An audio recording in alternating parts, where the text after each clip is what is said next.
These are the top 10 stories on TV Platinum. On number 1, former Vice President Atiku Abubakar has accused the Tinubu-led government of orchestrating a calculated assault on opposition leaders.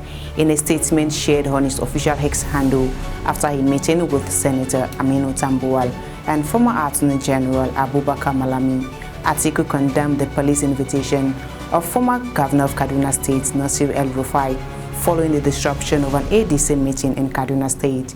Speaking through his aide Abdulrashid Sharada, Atiku warned that such moves amount to an erosion of democratic freedoms ahead of the 2027 elections. On number 2, the Nigeria Civil Aviation Authority (NCAA) has summoned 13 domestic airlines to an emergency meeting over persistent flight delays and cancellations across the country. Confirming the development on Tuesday, NCAA's Director of Public Affairs, Michael Achimogu, said the meeting will hold Wednesday at the agency's Abuja headquarters. The NCAA said rising incidents of unruly passenger behavior are linked to poor compliance by airlines, stressing that aviation rules must be fully enforced to protect passengers. On number 3, President Bola Tinubu has directed the armed forces to intensify operations against terrorists across Nigeria. The order follows last weekend's deadly attack in Bama local government area of Borno State that claimed several lives. Vice President Kashim Shettima, who visited the victims' families, said the president had approved deployment of advanced military hardware and surveillance equipment to stamp out terrorism nationwide. On number 4, the nationwide strike declared by the Nigeria Union of Petroleum and Natural Gas Workers (NOPENG) will continue after negotiations with Dangote Refinery collapsed. Union President Williams Apore has said on Arise Television that Dangote's management rejected recognized oil and gas unions, insisting instead on forming a separate workers' body. He described the move as an attempt to weaken established unions such as NOPENG and Pengasan, vowing that workers will not be intimidated. On number 5, Nigeria's First Lady Senator Oluremi Tinubu has called for urgent collective efforts to safeguard schools from attacks, marking the 2025 International Day to Protect Education from Attack. Mrs. Tinubu described education as the foundation of the country's future.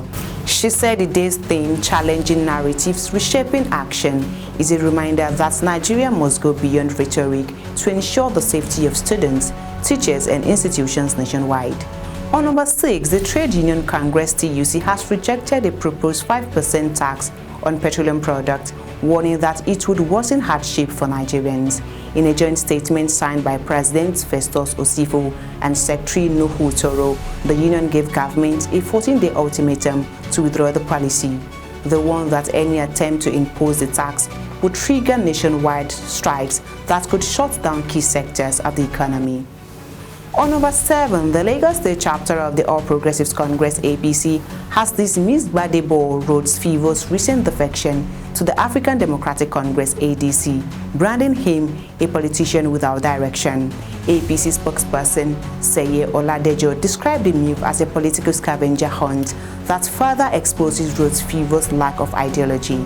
He warned that voters will not entrust him with power in 2027, saying every defection he makes leaves behind betrayal and confusion. On number 8, Federal Capital Territory Minister Nyesom Wike has appointed Mrs. Nancy Sabanti Nathan as acting head of service of the Federal Capital Territory Administration.